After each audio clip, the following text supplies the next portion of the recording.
Hello, good time of day. So this is coming in at a unusual time, but more sane time for me. And it isn't on the hour because half hour too early and would be a little too early for me. Half hour too late, and I'm getting into other things I need to do this afternoon. But for now, we have a game to get into. Bah. So, this game is a Torch in the Dark. I believe it was a Kickstarter little zine game that came out a while ago. Does not have an author on it, though I did link their, or at least put the name of their itch where they sell the PDF versions of it, at least. Let's get a little into the fluff. It has an introduction. Chaos in the capital. The dead arise. Rada twice betrayed. Civil war in Kindberg. Months ago, revolutionary forces captured the imperial capital of Kindberg, executing those villains called nobility.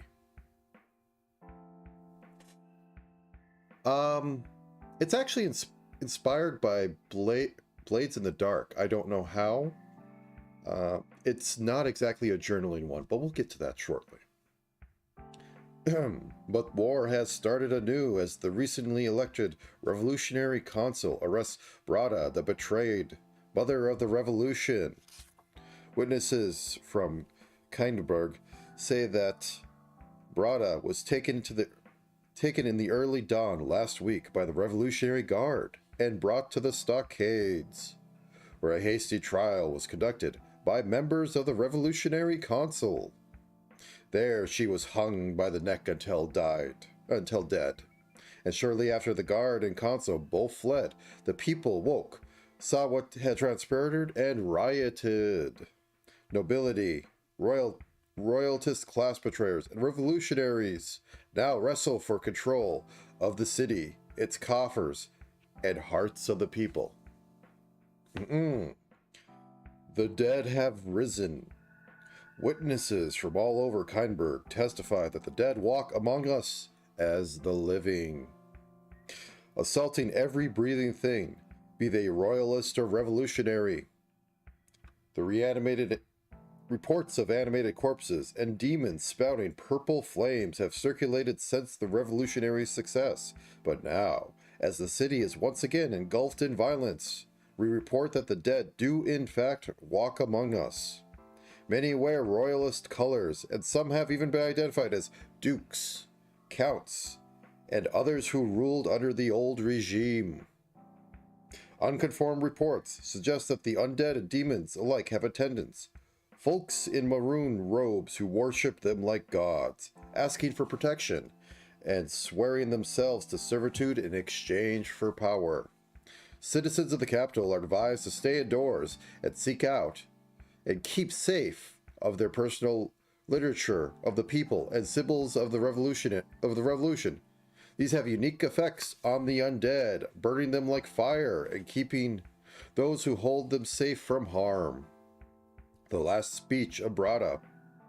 Herein follows the last words of Brada, now twice betrayed, reports in full by witness by her so-called trial executioners.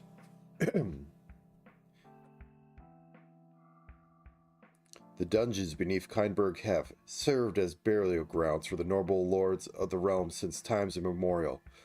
Wherever their syphilic bodies finally succumb, whatever their dark deals and diabolism finally came due, we put them in rest in their ornate crypts below the city. When the People's Revolution reached the city, we threw the nobles into those pits. We filled it with barons stripped of their furs, lords stripped of their jewels, and kings stripped of their heads. We packed their precious mausoleums to the brim and buried them with their lies. But we unearthed their desperation with his final breath. The Emperor, Titan Kine, cursed Kindberg and all who lived therein. He called upon the power of demons and devils. he had served during his terrible reign to curse the people's revolution. The dead kings brave arisen, our crops are blighted, and the revolutionary councils have become corrupt. The last act of the revolution falls to you. It's upon you to twice kill the undead lords and reclaim their stolen wealth. It is up to you to delve into the darkness and end the last emperor's death curse. For the realm, for the people, for the revolution.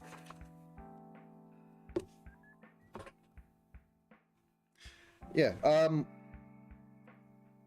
I don't know how deep it goes because I haven't looked too hard into the system. Besides some key things, I looked over the character creation rules, which I'll be hitting shortly, and what's needed. It is based off a deck and a d6, not two, you know. How should we put it?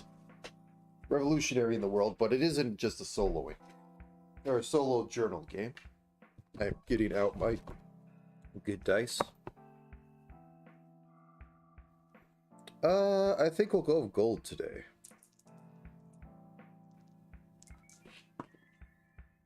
I don't know how many dice I need, but I have 2 metal d6s to go with. But yeah, that's the setup so far. There are some inspirations it puts in here. Inspirations and touchstones. Band of Blades. Curse of the Dead Gods. Darkest Dungeons. Dungeon Solitaire. But it does use... It does say this... Excuse me. 1 second.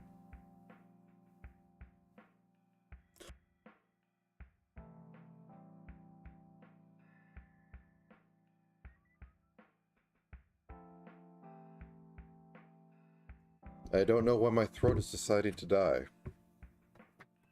Probably after all that reading. Either way. So back to it. That's under its inspirations, but on its front page, you know, where they put all the copyright stuff. This is saying this work is based on Blades in the Dark.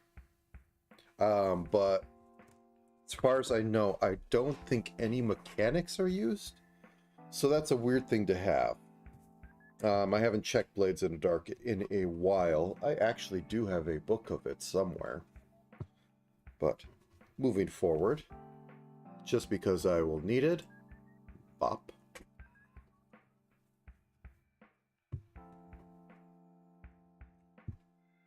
It's going to require multiple d6s. Okay. I take the white one at least. I doubt it'll get above 3.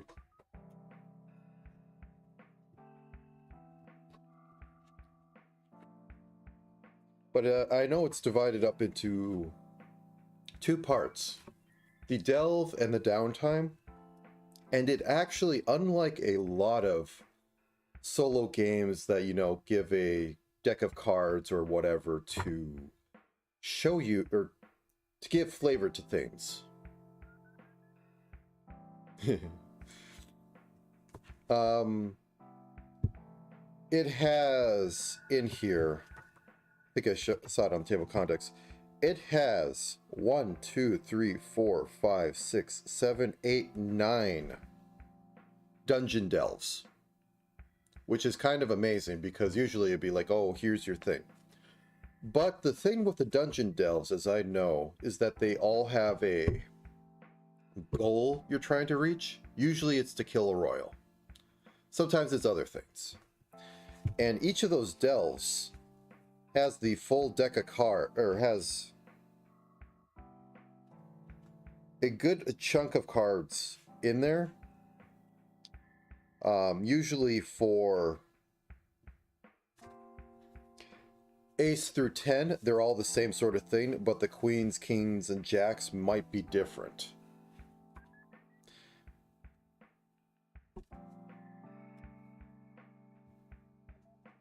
One second. It does use jokers. Let me shuffle those in. Bop, bop. So 54 deck of cards, or 54 things.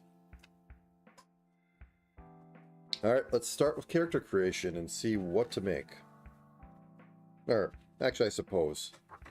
Brief read through how the game is played. A Torch in the Dark is split into two primary modes of game, delves and downtime. The other D&D.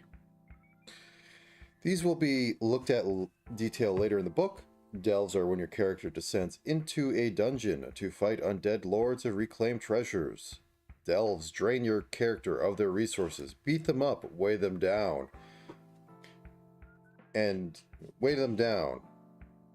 with various consequences. Each delve has a goal described in the dungeon's introduction. Kill a particular undead noble, find a secret, etc. If you complete the goal of the dungeon or decide to retreat, you immediately enter downtime phase.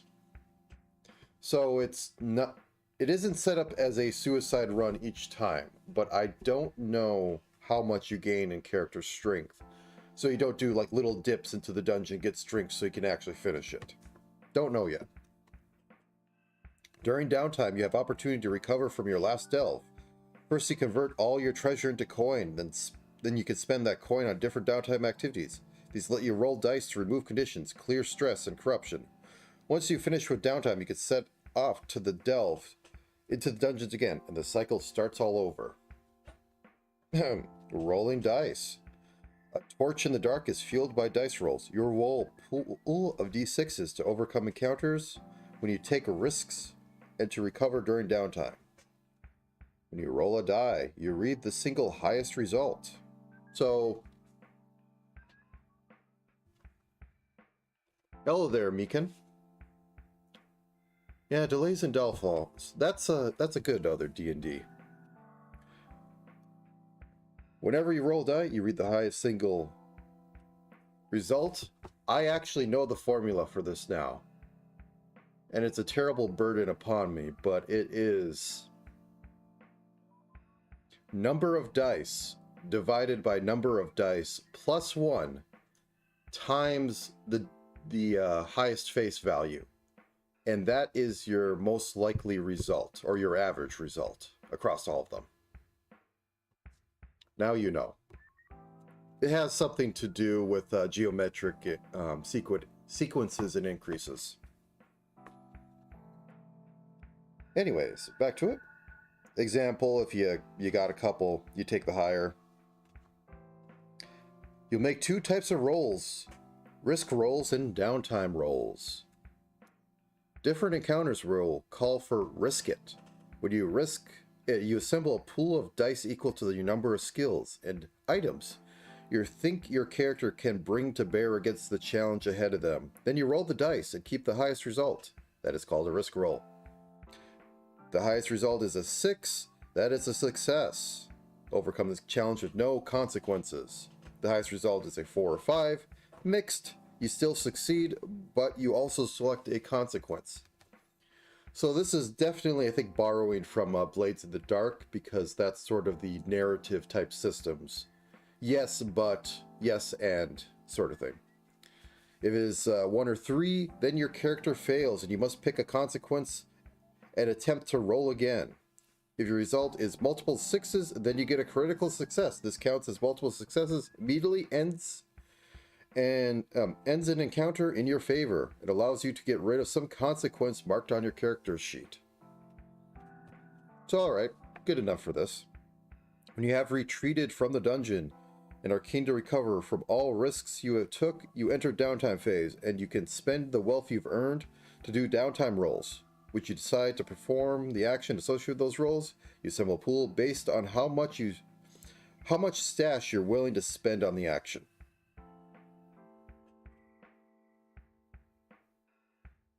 Like, I can understand it as a system. It's just very wishy-washy at times. Like in D&D, you take the status effect when you fail. You get this bonus when you crit. Make it up as you go along is kind of iffy at times, in my opinion. But it can work. Anyways. If you ever need to roll 0 dice or a negative dice, you roll multiple and you take the lowest.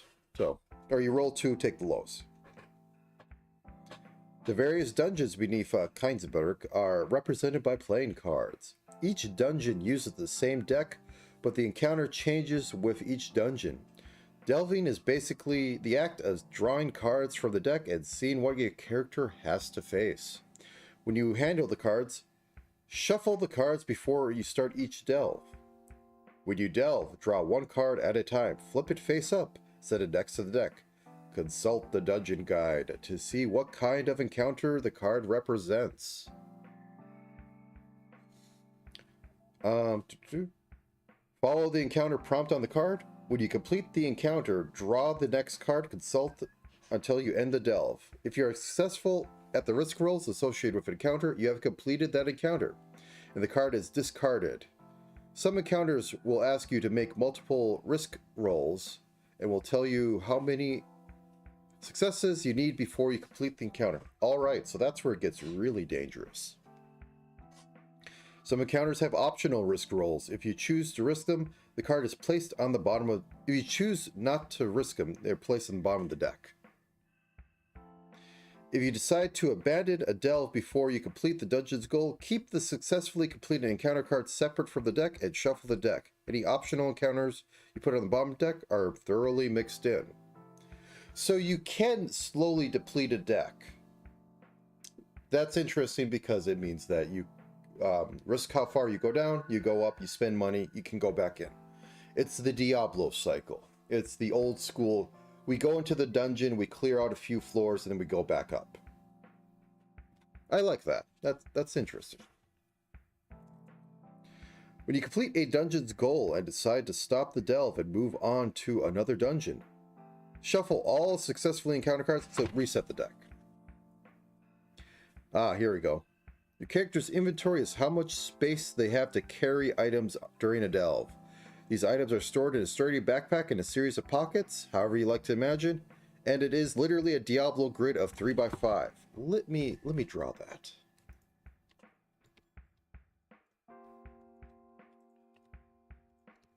Three by 5.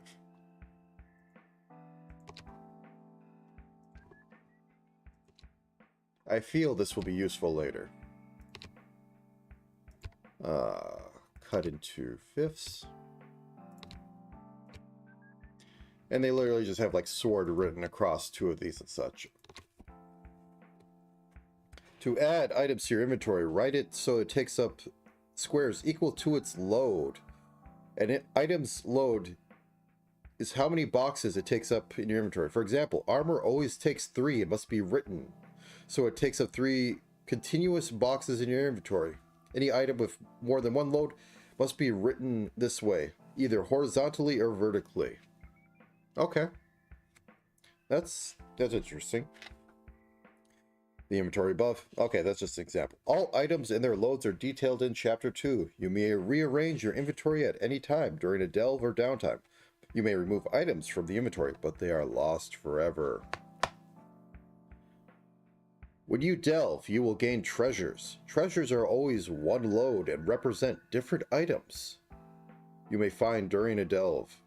These could be coins, jewels, gems, trinkets made from precious metals. Whenever you add treasures to your inventory, always write it so that it takes up 1 load per instance of treasure you find. Treasures can be lost as consequence or used as items in action rolls, but never expended. Consequences and expended are marked in bold. You may finish a delve and leave the dungeon. Oh, 1 second.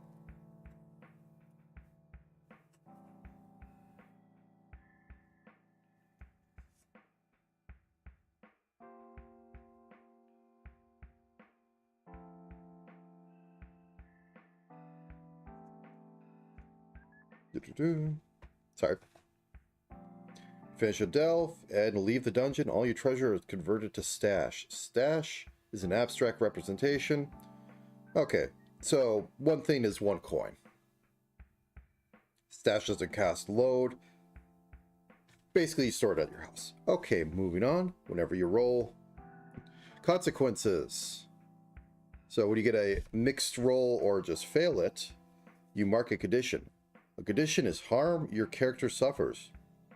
When you choose a condition, imagine what happens to your character and then write it on your character sheet. These should be 1 or 2 words describing characters.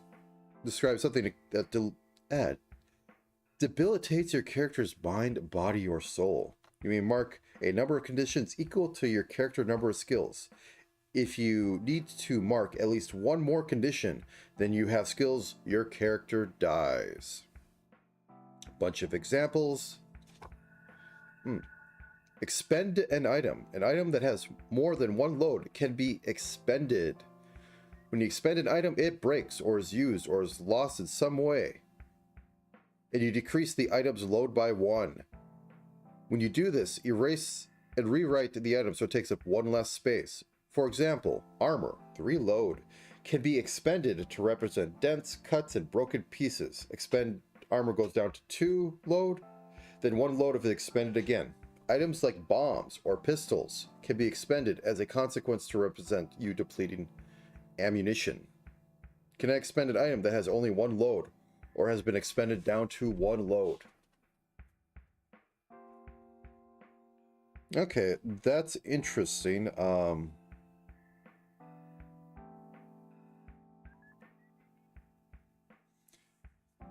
Doesn't say exactly when you use that. I assume it's basically like anything. Instead of a consequence, you expend an item. Did it say it under consequence?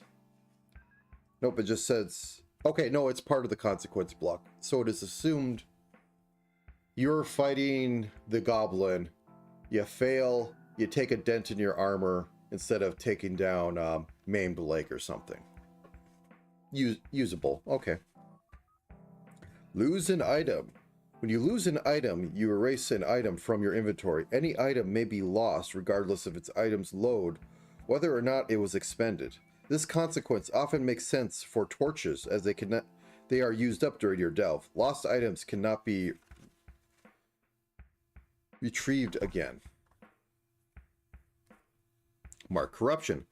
Corruption tracks how your character's body is being overtaken by the diabolic magics in the dungeon beneath Kainsberg.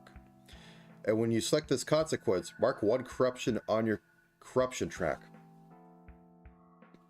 So I'm assuming that the various challenges that come up from the dungeon will give me the options of what's going on. We'll see, though. For each corruption you have marked, you take minus 1d whenever you risk it against a demon. Ooh, okay. That's spicy. This means that you assemble your pool using a character's skills, items, etc. Subtract 1d6 from the pool for each point of corruption you have marked. Harm a companion. Oh, there's companions. During your delves, you may encounter other delvers, revolutionaries, or even royalists willing to help you, much like your character. They can also take harm, but they will come to find they are far less resilient. When you select this consequence, mark 1 harm next to your companion's name on your character sheet. If they have multiple companions, you may select which one is harmed. A companion's harm box are filled at 4 marked harmed, they die. Erase them. You cannot choose this consequence if you have no companions. Okay, so how it's looking is that your basic conditions are HP. Corruption is not HP, but has less problems, except when you deal with demons. And then your item consumption basically screws you because you can't use your items at 1 load. So, you know, you break a sword in half, you can't use it. Maybe you can give it up, trying to fend something off, but yes. I'll just breeze over companions. Not everyone you encounter during a delve is willing to give you to be one of your companions. An encounter will let you know if a chance to gain a companion is available to you, and then it is up to you to risk it to see what happens. All companions have a name and a role. Their role is their background or job noted in the encounter. A companion may be a thief, a grave robber, a warrior, etc. Whenever you risk it, you can have a companion, and you have a companion with you. If you think the roll would help, you can add +1 dice for the risk roll. Make sure to be fair and reasonable when assuming this. there's a lot of leeway in this, but that kind of works for solo because you're basically making up as you go along. Whether a companion can assist you when you risk it. Thief might be a little bit yada yada. Yeah, just be reasonable. Companions who have taken harm can still help you risk it. You can acquire as many companions as you like during the delve, and multiple companions may help during a risk roll. Companions only stay with you during a single delve. Okay. So you go down into the final dungeon or whatever, you don't have an entire party of 20 companions. Makes sense. A companion was Raise it. Heinsberg is a dangerous place right now, and they have lives of their own, problems to tend to. Yada. EXP. Okay. Experience represents the lessons your character has learned during the delves. You will mark 1 EXP on the character sheet whenever you fail. When you mark EXP equal to the number of skills your character currently has, erase all marked EXP and gain a new skill. You may do this as soon as you have EXP equal to the number of skills. Interesting. Rewrite the skills is actually a way to redefine a skill that is too specific. Oh.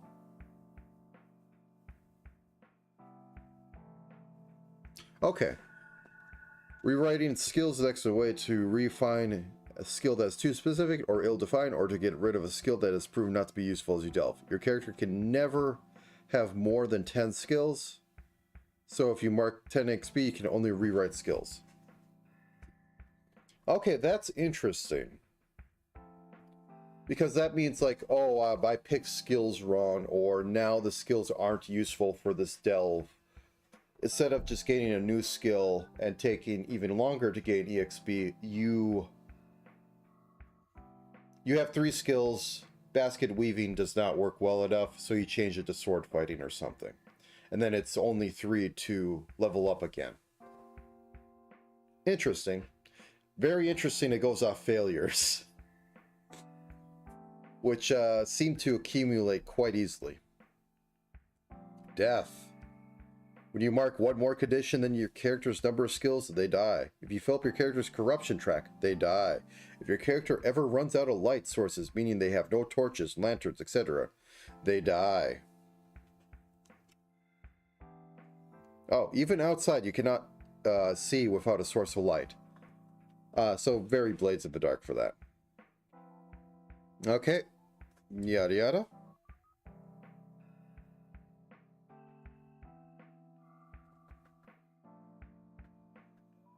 Okay, making a character. When you make a new character, you start with 3 skills and 3 items, as well as 3 torches, 1 load each in your inventory. I will mark down 3 torches on a new layer.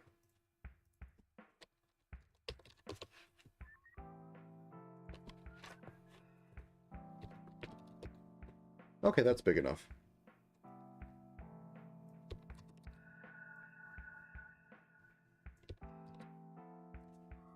And I'll have to get back to the items later.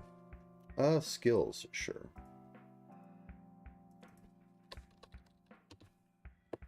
So we have 3 skills. Anyways,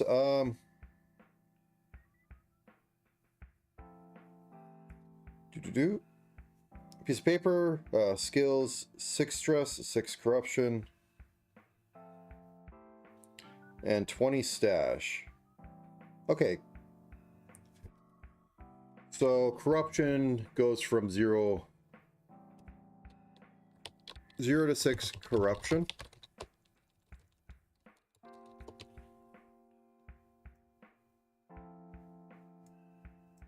And we have our 3 skills here. I think I'm going to go with Thief, and because is always a good thief name. We'll figure out things later, but let's just take a look over it. Acrobatics, aim, alchemy, assassination. Okay. Athletics, arcane, brawl, command, consort, deception, demonology, duel, endurance, explosives, grovel, history, hunt, husbandry, intimidation, invent, maneuver, medicine, murder, navigate, persuasion, poisons, prey, reason, rhetoric, rituals, scavenge, Scramble, shoot, tinker, toil, study, sturdy, survey, tactics, wreck.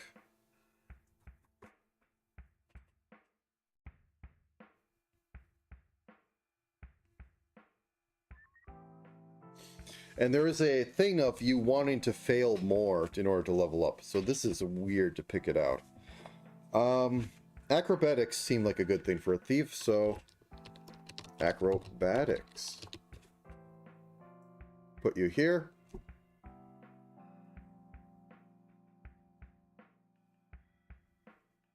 Deception seems good, but we can only pick 3. Scavenge seems like a thief thing.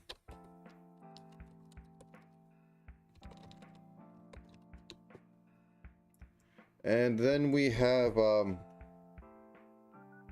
murder. Murder or assassination. They seem to fit up. I think I'll go just straight up murder. So there we have it. You know, let's do a little drawing. After all, that's what this is.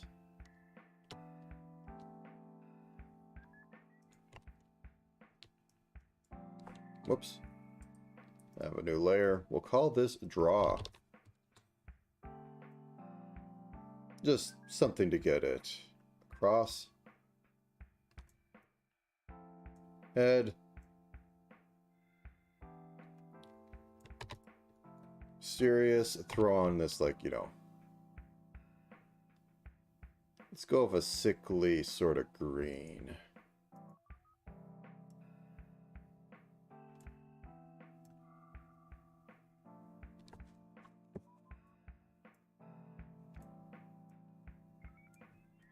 Oh,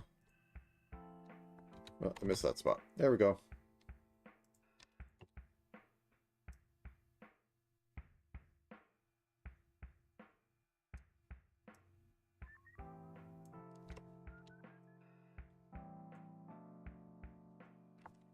Yeah. This isn't going to be a masterpiece. It's going to get the job done. Anyway. And because I've been doing this a lot, desaturate this. Lighter.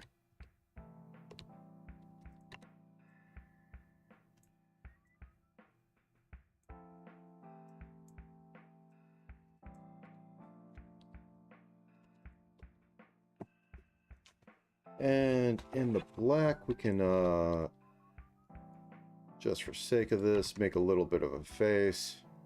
So the nose would be recognizable and catch light more. The brow might catch a little bit. Get some cheek. If we're saying the light is coming from up here, it would catch a little bit of this. And I want to use this. Yeah, this would be fine. Oops. Cold thief eyes. For Dickus.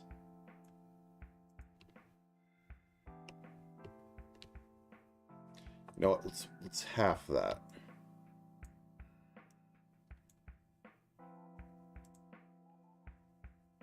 A shifty rogue. There we go. Okay. So we get to pick up 3 items. Javelins.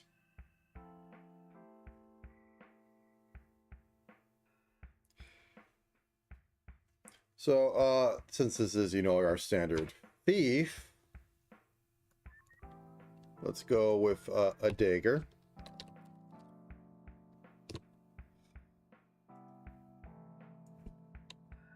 And armor. There we go. It's taking up 3. And then we get one more.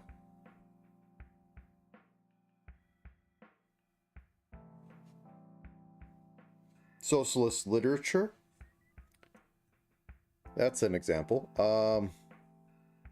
So we have 3 torches. Do we want more light or do we want more stuff?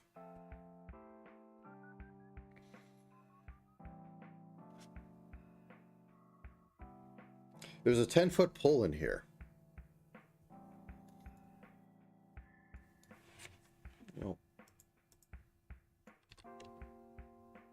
This looks a little too big. Is this on the wrong line? No, it's on the right route.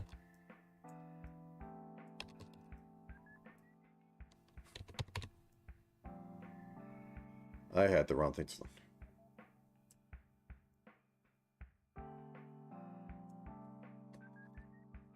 I'm not going to fuss too much or I'm never going to get anything done, but, yes. And let's just rim this side of it. Rim that little chunk too.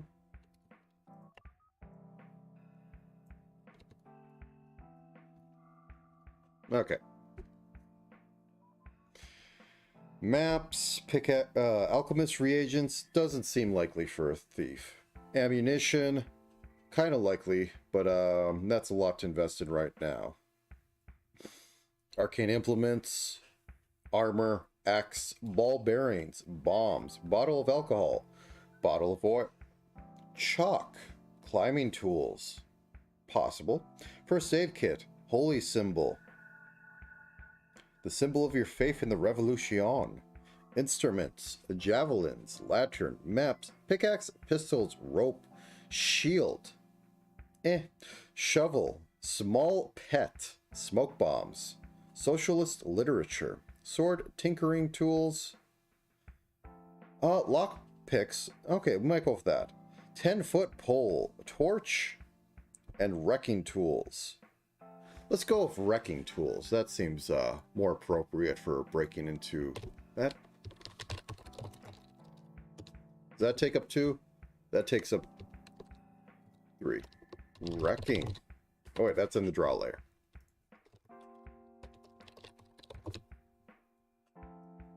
Wrecking.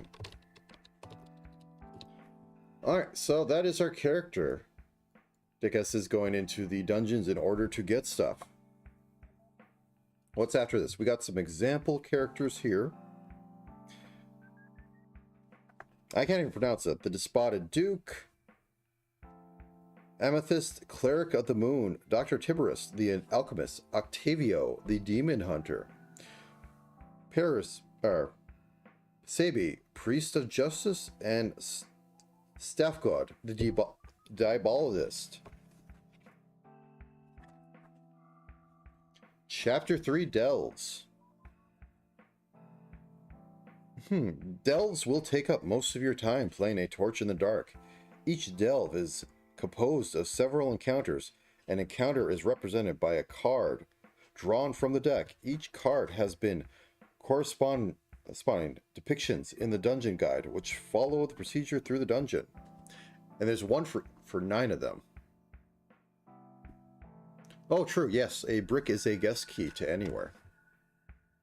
It also is useful as a message to herald your arrival. General encounters, Ace through 10 are simple challenges and are the same through each suit, meaning that 2 of clubs and 2 of diamonds represent the same sort of encounter within the dungeon. Unique ones. Face cards are more varied, detailed, and often have better rewards, but also require more risk rolls. Jokers are unique encounters, however, they always represent encounters with demons. Demon encounters are exceptionally difficult, often requiring several risk rolls to complete, and rarely have rewards. Well, these aren't Baltro. You can choose to end a delve at any time between encounters. Whenever you have completed an encounter and you have not yet drawn the next encounter card, you may decide to end your delve and begin downtime. If you have yet to complete the dungeon's goal, you may leave any successfully completed cards. Yep, we've been over that. Once you complete a dungeon's goal, you may complete the delve and begin downtime. I will say I do like that they repeat themselves in game rules. That is a problem in a lot of rules where you have the one bit of text. I forgot to trick and even delay a little bit thanks to Summer Team. Okay.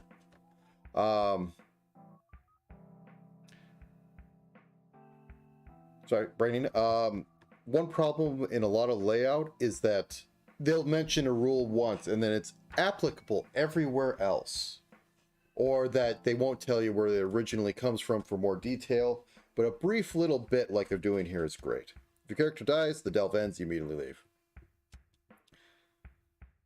Okay, so risk it and risking it rolls. If you call any risk it with an exclamation mark, you must take note of the number of risk rolls in order to proceed. If it says risk it with a question mark, they are optional. Okay?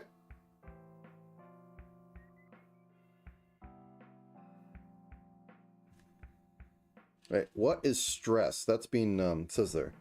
You get +1 for each relevant skill, +1 for each relevant item, +1 if you push yourself, 1 stress, and +1 for each companion.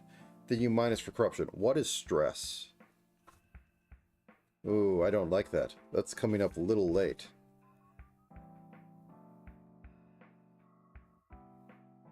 Ah, okay. Stress is, the complications. So, the thing that if you get too many things, you die instantly? Yeah, it's that. Okay. This is an example. I'm not going to read over the example. Torch and Dark features 9 dungeons, each with 10 general encounters and 14 unique encounters. All of the encounters are detailed here in the dungeon guide. When you delve, you want a copy of this guide to consult, so you know when you start a new dungeon, read its intro, and make sure you know what card or cards represent goals for your dives.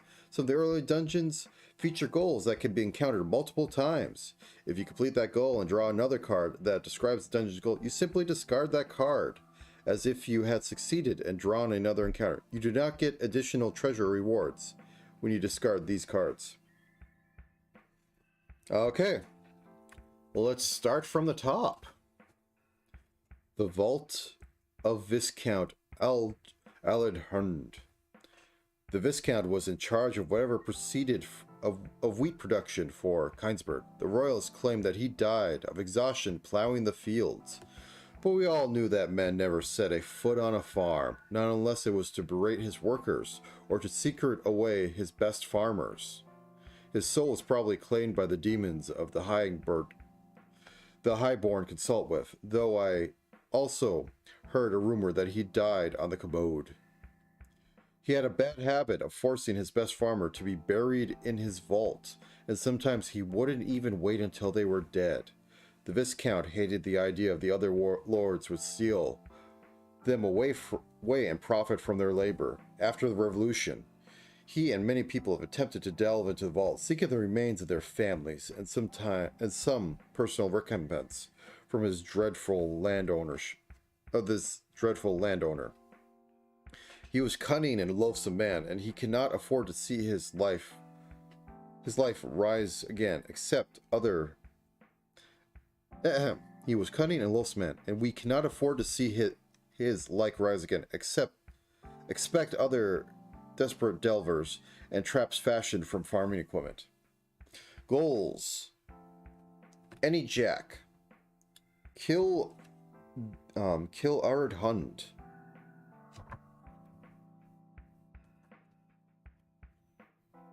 Okay, yeah, it is any jack.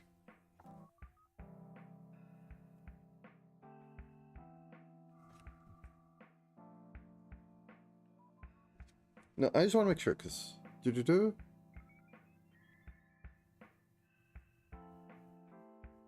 Yep, okay, it is that. It just seems a little weird. It's all 4 jacks.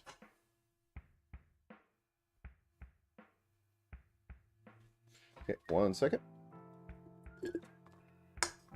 Alright, let's begin. Get the deck an extra shuffle. 4 of spades, so it's just a 4. The ceiling above you collapses and the hall begins to flood with rotten grain. Risk it. So, I have acrobatics, which gives me a 1. You know what? Let's see how it goes. I got a 1. So I mark an EXP. I should put that somewhere.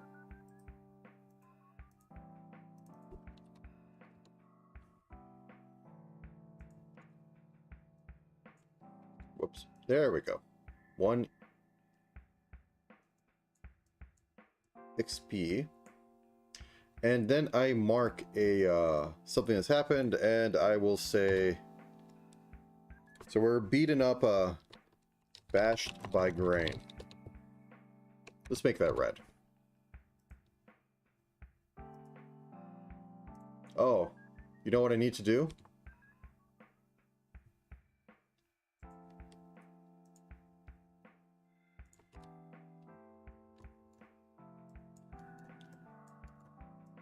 There we go.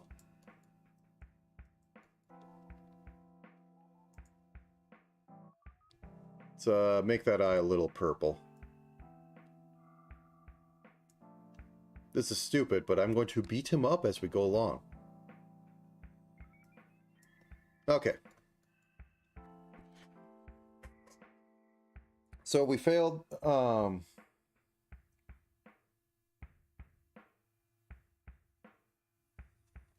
so we failed it once. I think we have to keep doing it until we succeed. Yep. Okay. I think, the armor would count for this, I guess. And you know what? I would think that the wrecking tools are possible to use in this.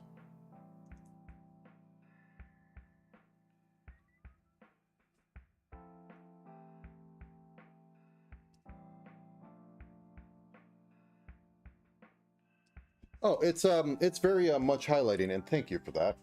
But okay. So I want to say, like, the armor, since Moore's coming in, and like he has to get his way out of the room. He's breaking out the crowbar and such. So I'm going to roll D3 because he has the skill for acrobatics, or at the very least scavenging. But we'll see. Okay, we get a 3. I'm going to say that the wrecking tools have had a bit of a problem, like they bent or something. So we're down to that. And we... Oh, wait, no, actually, that's a... Yeah, I'll take that. It's still pouring in. We still haven't got out. Let's, we can't use it for that, so... Let's take one bit of exhaustion. Oh, no. Yeah, exhaustion on our character.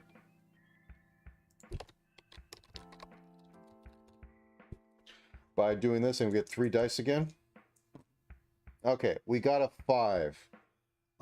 So I say we lose any wrecking tools we had at this point. We've completely bent him. We took out the other set. It's all just ruined. And then we move on. So I put that aside, and 8 of diamonds.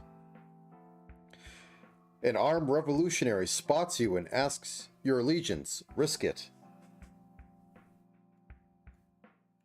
Alright, let's see. So we know how to murder. We have a dagger. Can we say we use acrobatics in this? Well, we are using our armor for this. He's trying to fight us, so our armor is going to help. So roll 3. We got a 4. Say we lose a chunk of the armor. Wasn't the best, but we're able to defeat him. Let's move forward a little bit. We haven't got anything yet for treasure. Let's see. The next is a 2. You hear a large, hungry swarm of rats closing in on you. Alright, so acrobatics is going to help. The dagger is going to help. I will say that the torch does help, and so does the armor. This is technical combat and all that. Alright, we got a 6. So we're able to fend them off. They're coming at us. Dickus is just waving around the torch at the rats as he retreats out of there. Manages to make it. Okay. Next one is... Oh, it seems the rats continue at us. Let's risk it like that again. Still fend them off. So it's going well so far. I mean, like, The worst thing that came was we were bashed by grain, and that wasn't great. Anyways, 3. A pit opens beneath you. Rusted pitchforks will line the bottom. Risk it. So acrobatics is coming in here. Armor is going to come in if we fall into that pit. So, okay. Successfully dodge out of the way and do not fall into there. Useful. 5 of hearts. You see traps set in the walls. Ahead, scythes that rake and swing from the walls. Risk it. So, acrobatics. Since this is a site base, I think we're going to need a torch for this. I don't think armor would help. Dagger isn't going to help. Scavenge isn't going to help. Oop. And we got a 6. We got past that one. Perfectly fine. Going very Indiana Jones in here. Next is the 5 of diamonds. So a continuation of that. I'm going to shuffle the deck one more time. I think I specifically set these up so they shouldn't...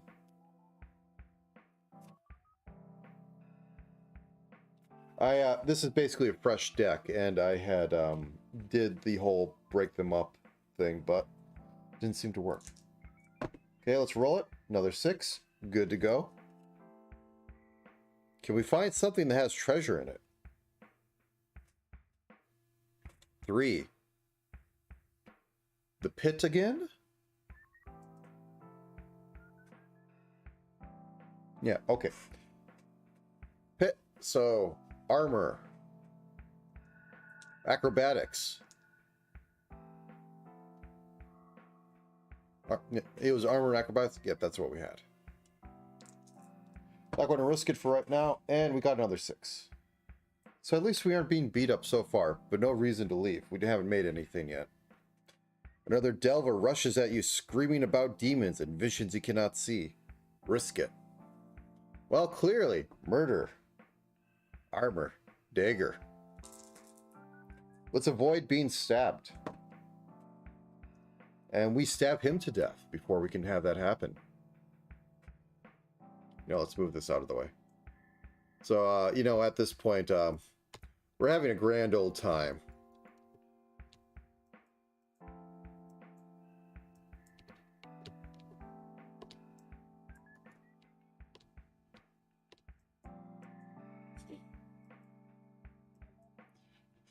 We've been in here, we keep almost falling into pits and dealing with rats, and we have just random lunatics running about.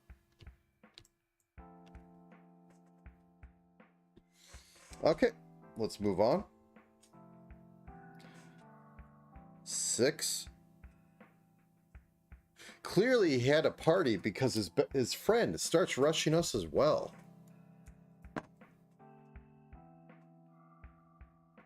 Oh, this time we're not having the better. I don't want to completely deplete armor or dagger yet, so I think we've just been stabbed. We take one more of these, we die, but I think we'll be fine for now. And we also get 1 EXP. So if we get another EXP by like tanking something, we'll be fine.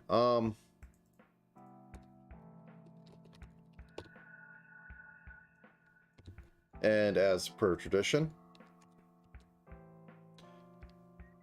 let's change the color a little bit.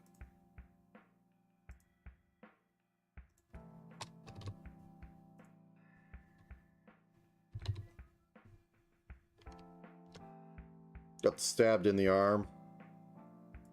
It's not fatal. Sometimes we wish it was.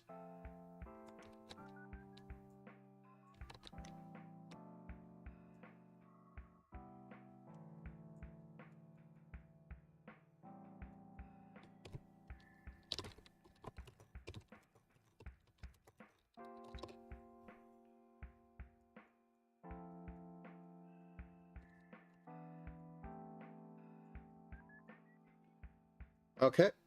Got stabbed in the arm. Well, okay, we have to be a little desperate at this point. So, we have the murder, we have the armor, we have the dagger. Going to use other hand for the torch. Try to keep him away from, you know, being burned alive. And let's roll that. We got mixed consequence. I think we're going to have to tank a torch. So we're flinging the torch in his face and trying to get us stabs in. And he just knocks the torch away because, you know, it's a thing of fire right in his face, and we use that instance to stab him. However, the torch tumbles away, falls into some sort of crevice or pit, and you just hear it go out in some dirty water. And we are going to reach down to the fetid waters to try and get it back. But we're still alive. We haven't made any money yet. And then we keep going and we come across a wooden door covered in locks. Ah. We lost all our stuff. So at this point, well, we're going to have to use our torch to keep everything lit up. I guess we could use our armor. We know how to scavenge. So we might be able to find something that we can use to pop that open. So let's give that a roll. And hope for no whammy. Okay, we got a 6. Looking around, we're able to find the oldest entry key known to man, a brick, and know where to hit on that lock to break it open. Let's continue on.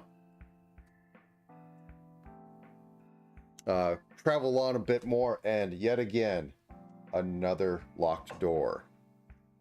So, scavenge, torch, and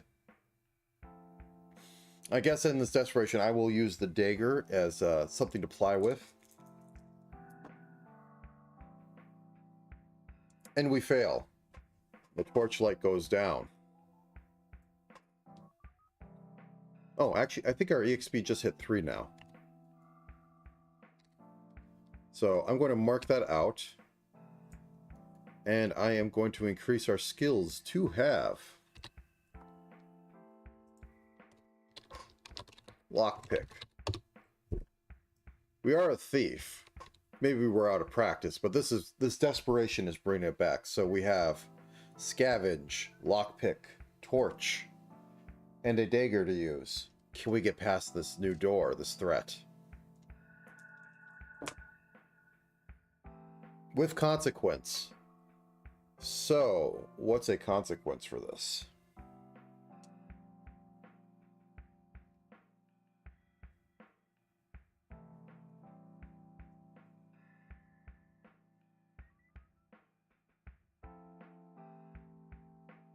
Oh, actually, no, we can't risk the the torches. We can just lose them, though. I say the dagger is broken as we try to pry with it. We won't be able to use it in a fight, but we'll be able to discard it in a fight. Okay. Messing up a little bit, but we continue forward. 7. Ooh, a secret cache of food supplies. Clear 1 stress, corruption, or condition. Okay, I have to look back because I thought stress was being used between consequences, or as another word for consequence.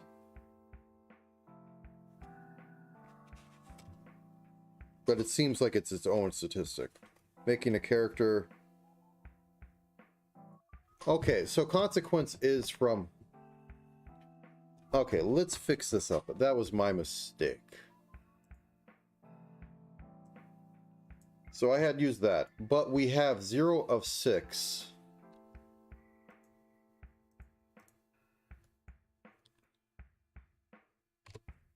One of 6.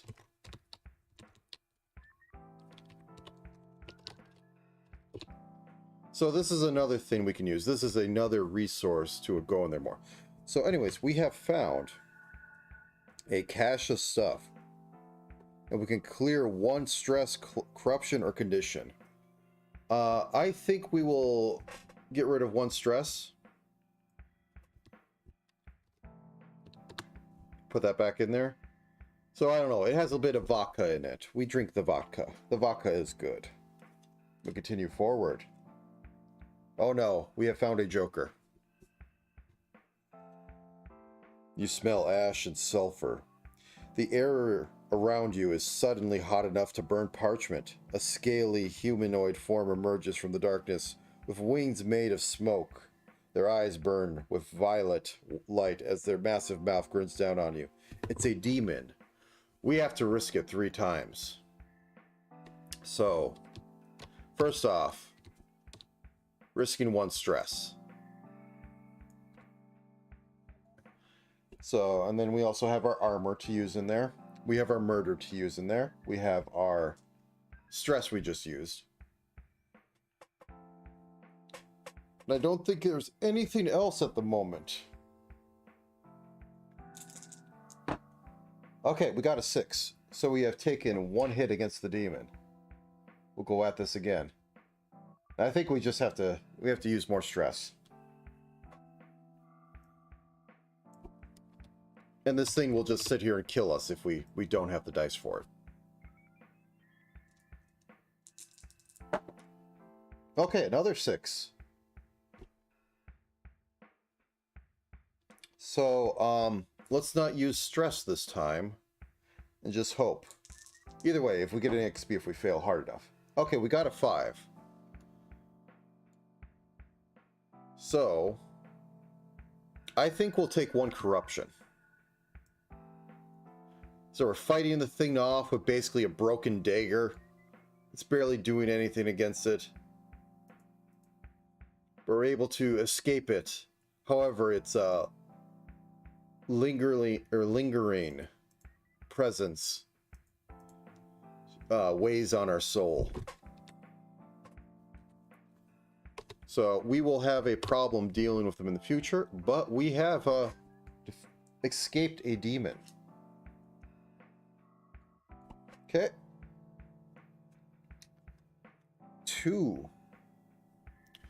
Going on further, all of a sudden, we hear rats again. Coming at us, our armor can protect us. We have acrobatics to get away. And you know what? We're going to just stomp them at this point. Just unabridged violence. We'll try to get away from them. Anything else we can go? Can't use the dagger. Let's see how this goes. 5. Okay, so I say we get rat bitten. We still have no treasure. Oops, wrong color. I'm going to double check, because...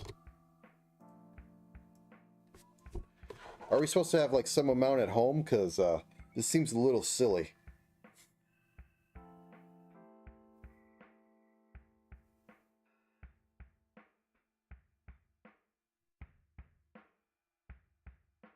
Do.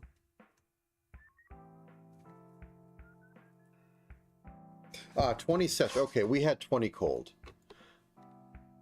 I missed that out. I was like, okay, we're tracking stash. I thought I said we didn't track stash. But stash is just money. They should have said coin or something, and a bit of rushiness a little bit. Okay. So we have 20 money. I think we kind of have to go back up to the top. Now let me just read some of the rules on that. And I think it was basically how much money you risk. I just want to see if stress goes away.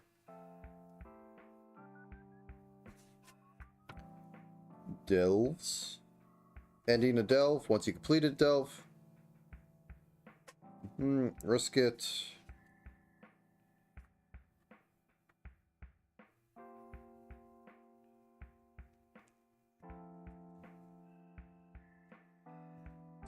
Going to have to look for, because they gave an example of how this worked. It was like you bet how many things.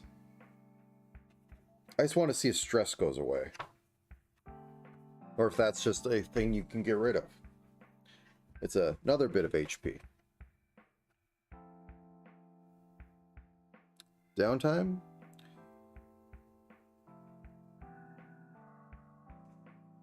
Skin it rolls. I need to look for downtime rolls.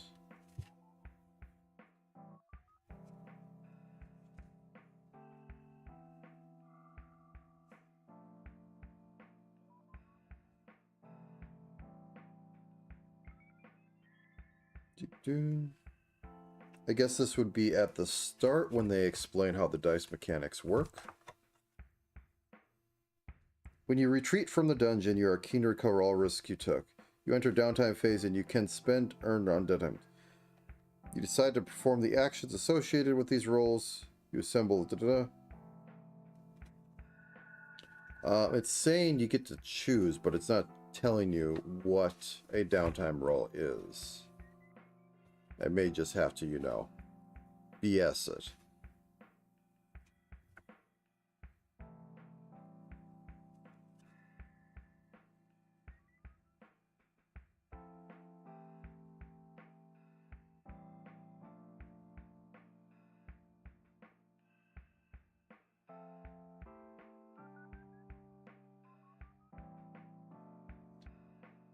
Yeah, I think this is a little malformed.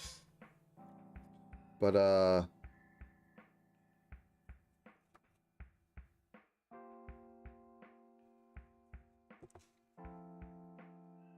risk it. I'm just going to read through real quick. Give me a second.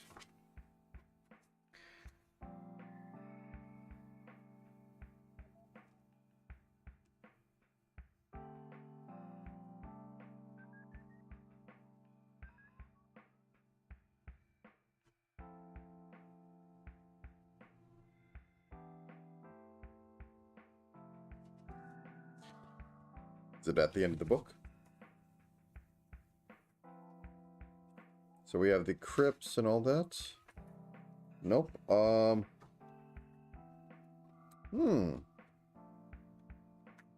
Just a bit of a hole. Oh wait, there it is. Okay. The pages, yeah, I gave an example of a dive and I thought it went directly into the dungeons. But no, there was an extra page. Downtime. When your character recovers from the delve. When you end a delve, you immediately enter downtime phase to recover from conditions, etc. Downtime is less intense than delves. And you can use the time to... Is anyone happy to see your character return? No. Not at all. Okay. So we have cleanse, recover, rest. Rest removes stress. Okay, it's very simple. So 1 through 3 removes one condition. You roll the entire pool, and basically every dice is guaranteed 1. But if you roll higher, you can recover a couple.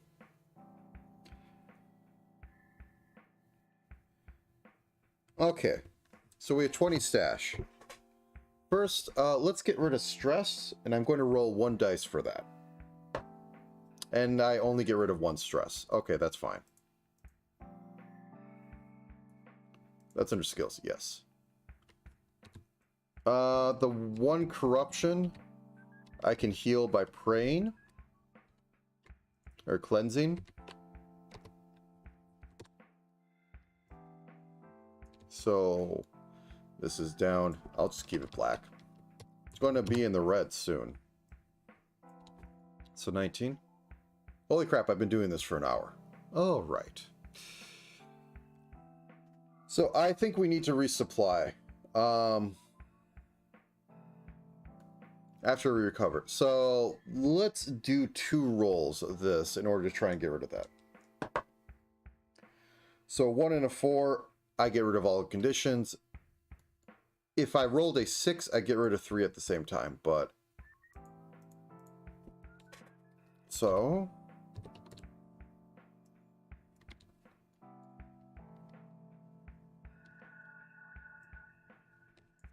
Let's clean ourselves up a bit.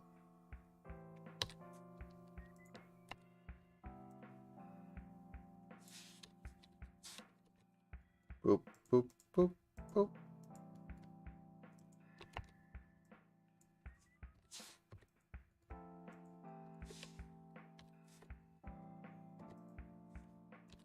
Get that face back in there.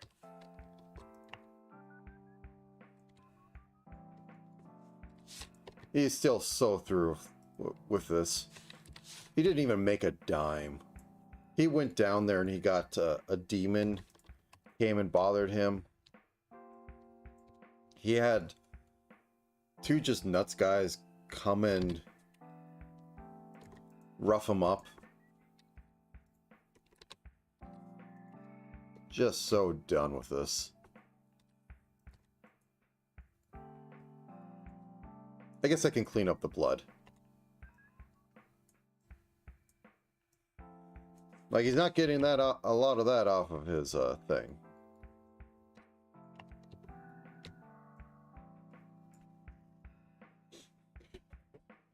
Alright, so recovered, and now for resupply. This is where I need to spend some money. So I am going to roll 3, and I'm going to see what items I can get out of this, because the items are clearly life in this game. So I need a new dagger, first off. So I think I am going to roll 4 and get this down to 13. So I have 4 dice. And I get...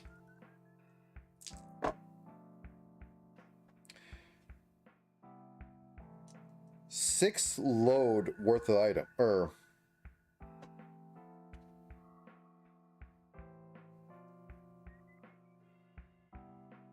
okay. Oh no, these were like the normal pools. Okay, so I got 1 6, so I get up to 3 items. So we got a rusty dagger here. Let's get a new one.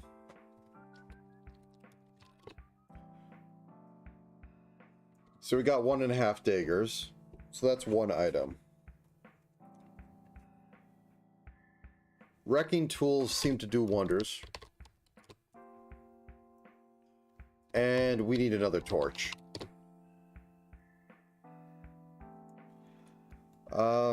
Let's try that again with only 3 this time. And we get 3 more items. Okay, that's useful. That's fine. It's not great, but it's fine. We're rethinking life. We lost half of our worldly values in this. What do we get out of it?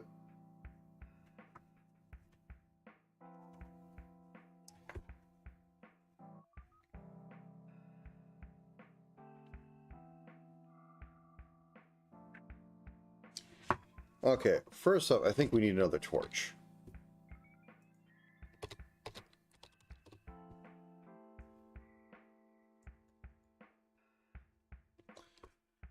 Then...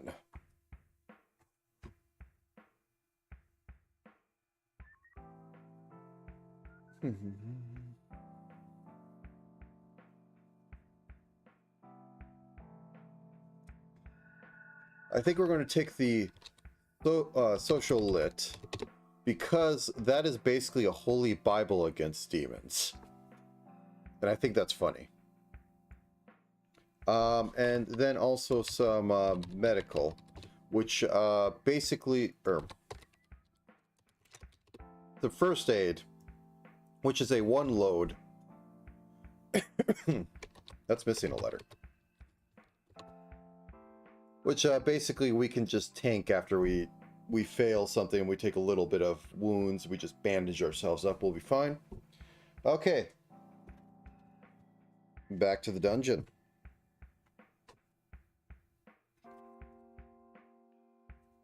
Alright, it got a 4. Just as we went in before, the ceiling is collapsing upon us.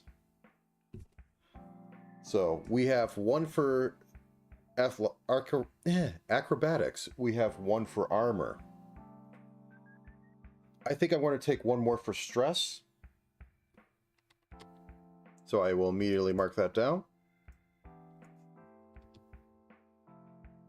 That is not the right thing. All right.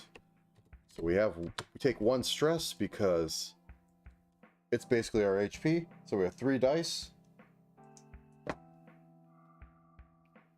With consequence. So, like we went in before, bashed by grain.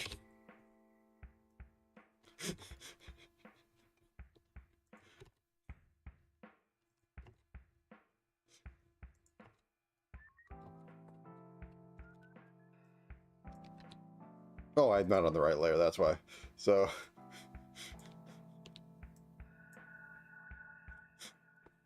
once again, we have experienced the joys of having grain fall on us. And we are so tired of it. We're told that there's a bunch of things in this tomb. We just go down there. We get beat up. But we're past it now. 9.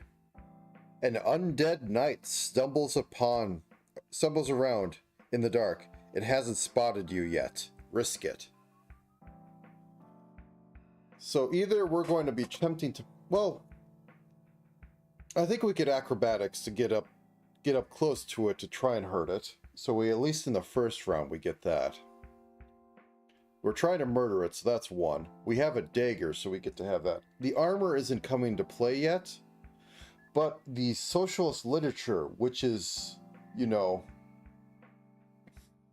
basically a holy book here for reasons. So we walk up to it, getting ready to stab it. We open up the holy book and, like, give out some, you know, like the workers unite or something, which, you know, is painful to it because it's a feudalist system and it doesn't make sense. It just hurts it. And we got a 6. Oh, we got a double 6. So technically we would have beat it if it had multiple things. So it sits there and writhes in pain as it doesn't understand the glorious socialist utopia that's happening right now of utter darkness and the dead coming back to life. And then we stab it to death. Truly, socialism saved us here. So moving forward, you know what? Are these actually... I drew another 9. I am just going to shuffle this because we've had too many where we drew one after another. The deck has been reduced, but still, I just don't like that. Okay. And I drew another 9. Clearly there's another one around here. We're in the night quarters. Same procedure. Let's try this again. It worked once. Didn't work so well this time. It takes a step. It hears it. It isn't quite as off-put by it and stabs us. We have been stabbed again. However, we're able to stab it back, and it's basically dead at this point, so didn't do too well, but once again, we've been stabbed. We use our first aid kit this time. We don't have to mark it down. We take our first aid kit, we do our best. It's not the greatest, but we're not dying yet. So we have another, you know, permanent like little hole here. It wasn't as bad as it looked. Okay. King of Diamonds. In the center of this room is a stone plinth with golden signet rings. You may gain 3 treasures. If you do, the room floods of rotten reed kernels pointing from the ceiling. Risk it ×3. So we have an option here.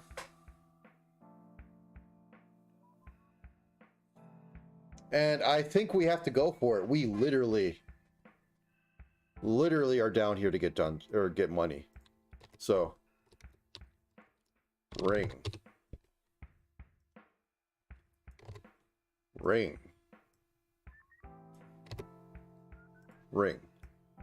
So we have something we can actually sell it, but we have to get through 3 things of just other junk coming down at us. So acrobatics. We're going to stress it. And the armor will help us from being buffeted. We can't use our Oh yeah, we can use the wrecking tools to get out.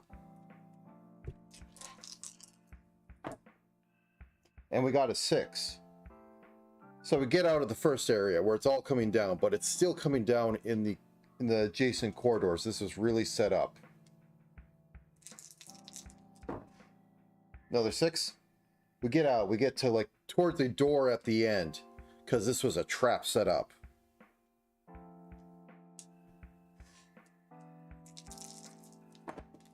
And we're able to bust through the door. And finally, we made some money off this. We didn't make a lot of money, but we made money off this. We're actually in the red because we're going to be up to 13 from 20. Either way. 7 of Hearts. Come across a cache of food and supplies. Clear 1 stress, corruption, or condition. I think it will have to be stress.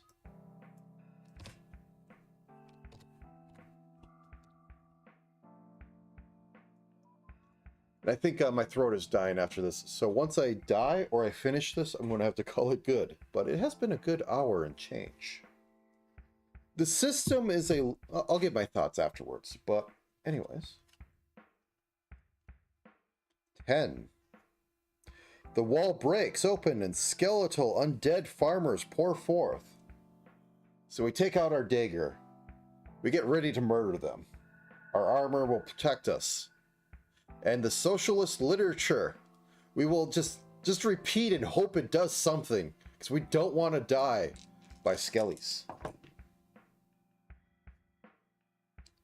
And it's able to ward them off enough, and we smash our way through them the best we can and escape from the horde.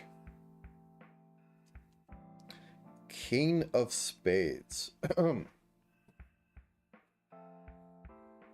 The stone coffer for the captain of the Viscount's personal guard remains unopened. You can hear the sounds of metal scraping from the stone inside it.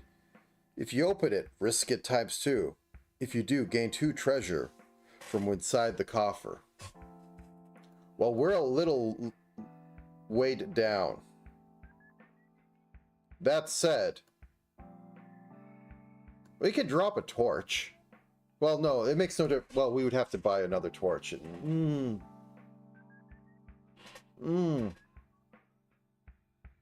I think we'll leave it. Let's just finish this up and, you know, sell off our stuff. Actually, that's a good point. We'll head back, or I think I need a reason to. Well, the dagger isn't doing anything for us. So let's drop the dagger. The half of the dagger that we still have. It's useless to us. And we can at least get 1 gold out of this. So, open up the coffin.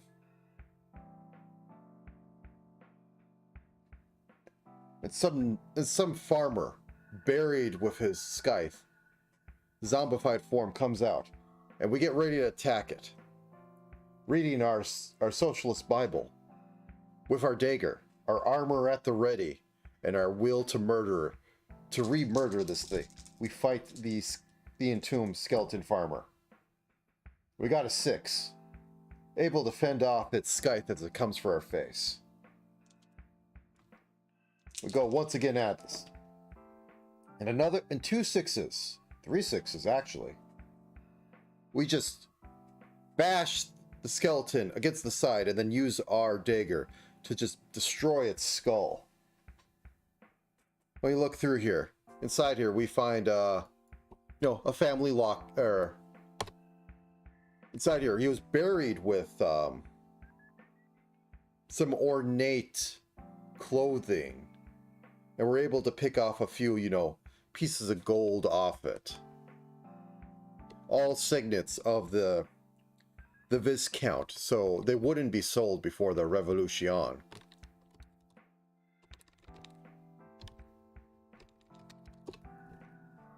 Because, you would just be killed for selling things that clearly were not supposed to be sold. So we have that. And we move on. 8. Armed revolutionaries spot you and question your allegiances. Well, this time, we have our socialist literature. We have our acrobatics to run away. And we have our dagger and armor for when it goes bad. So, they don't buy this at all. I will say... Well, I will take a stabbing. We will take a stabbing.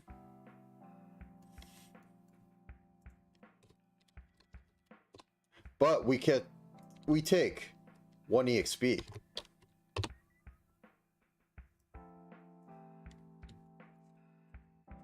So clearly the socialist literature... No, we're going to just go whole hog and attempt to murder them at this point. So replacing the socialist literature with the murder die. And it's a fight.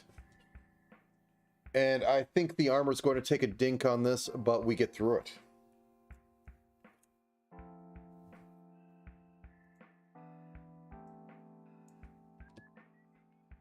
You know, we're surviving a lot better than I expected. You know what they say? That opens up one thing. Opens up a square in there. So the Queen of Spades. The Viscount forces farmers to give him their best livestock. They were buried here with him to serve him in the hereafter. Now their twisted undead bodies bleat and cry and bite at anything that moves. Some of them have collars fashioned from gold links and gems. Risk it. If you do, gain 1 treasure.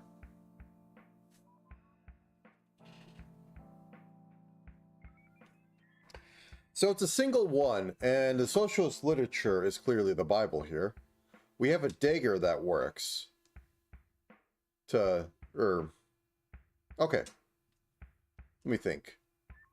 Acrobatics. So we get like 3 for 1 gold. I think we stress it and we get 4. So let's give that a roll.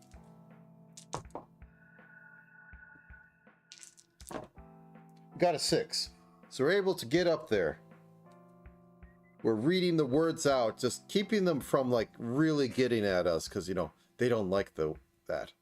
And then quickly reach out and grab off of them one of the collars that was unhooked because, you know, they've been down here forever and they're basically skeletons. So, gold.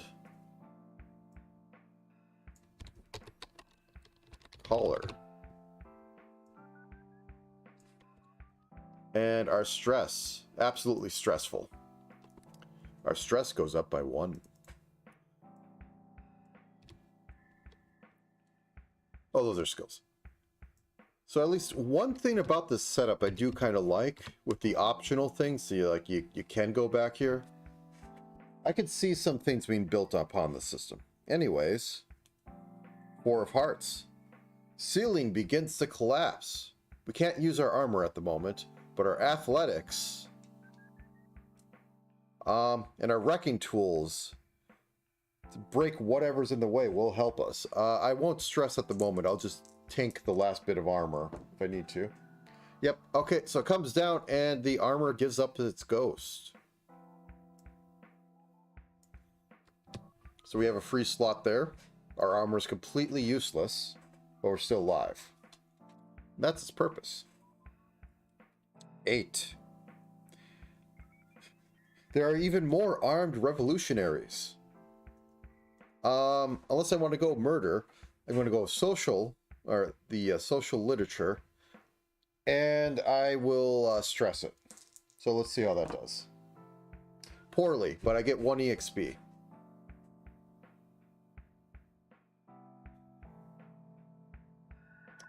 I don't think I want to get rid of the literature yet.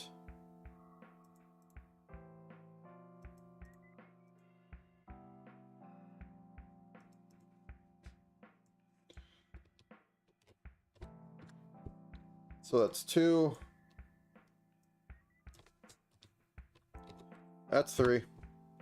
Clearly I'm better at killing things than dealing with things. But I have been bashed in the head by them as they berate us.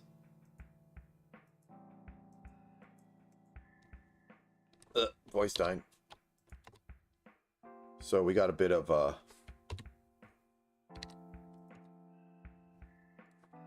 what the heck is going on? Oh, I hit the lock. Okay. I don't like that about this. It's literally 1 pixel of difference.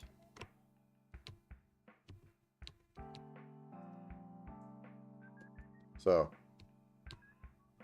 bashed in the face.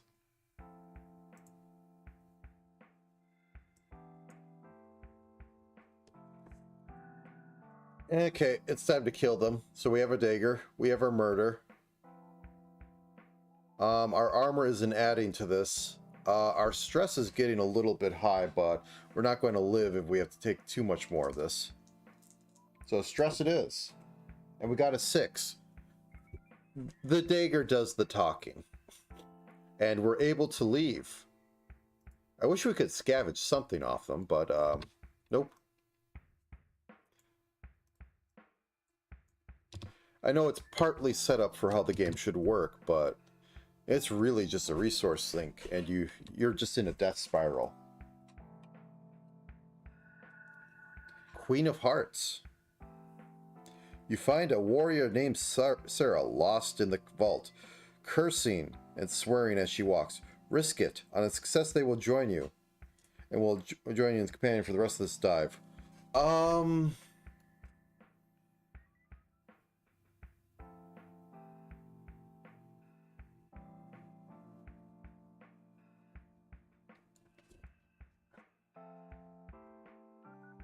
I just want to double check something on the question mark risks. Because this is optional. I could throw that back down, but...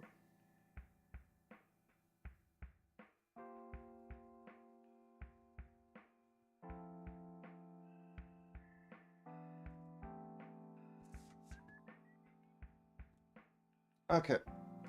So that one goes on the bottom.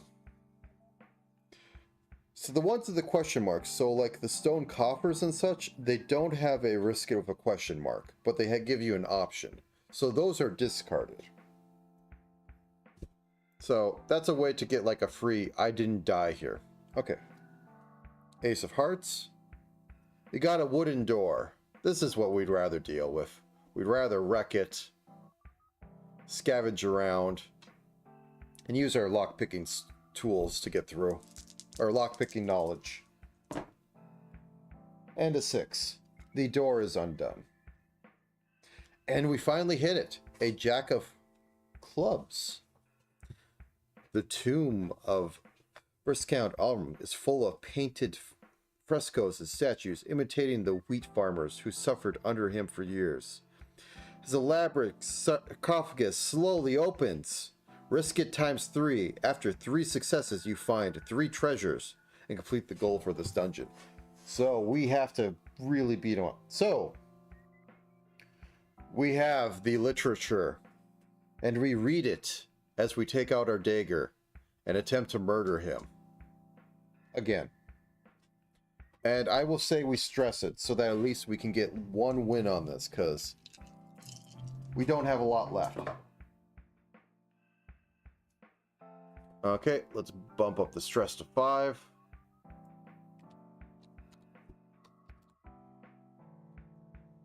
And we succeed with consequence. So his bony hands fend off the dagger's attacks. And he strikes at us.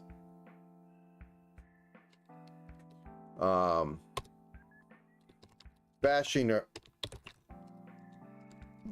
arm. Hitting our arm with such force that it breaks skin. Clearly, he doesn't understand how to fight. But he still has undead strength. It's like old man's strength, except worse.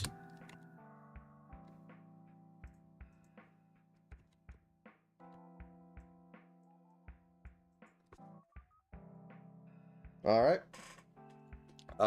We can stress again. We have our dagger. And we have the social lit. And we got a 6. So we make some nice attacks on him. Chip off some of his skull. And... did I increment that? I'll put it at 6. We're close to defeating this undead fiend. So once again. And we got a perfect 6. And we smash the visitor, Viscount's head against the wall. And then break through what's left of his rotting rib cage. Until the spine is severed and he falls apart on the ground. And then we get to pick over the leftovers. We find 3 treasures. So I will say we drop a torch.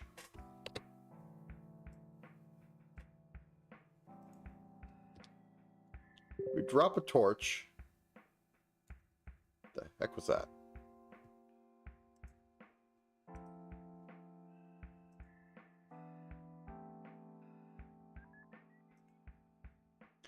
Drop a torch.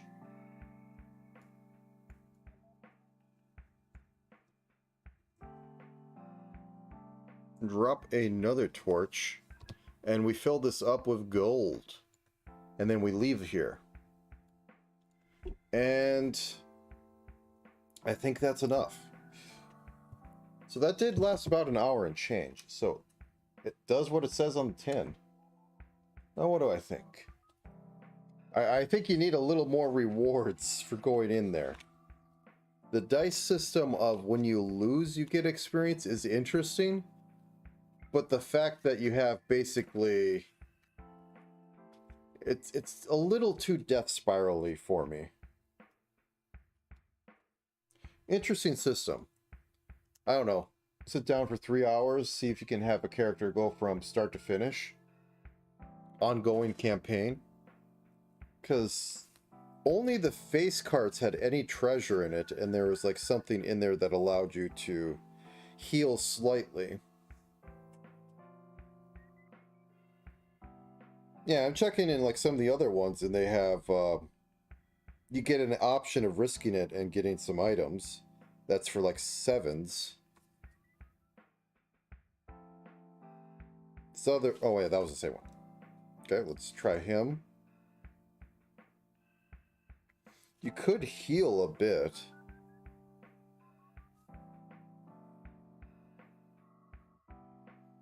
But yeah, it's... I don't know, there's probably something of an optimal thing. Yeah. I don't know if, because the skills, I wasn't really getting a lot of use out of them. Like, lockpick, I picked because it made sense, but it doesn't get used in other things. Acrobatics, I guess I could fit it to a lot of things, but I don't know about that. Scavenge made sense, kind of. I think those are just examples, and you're supposed to pick other ones, but yeah. And I only had 3 skills. So I guess... in a sense, the idea would be you fail a lot, you burn out your 20 gold at the start to go back up often until you get like a good amount of skills. Then you're rolling like dice pools of 4 or 5. Either way, interesting. Not a bad system. No,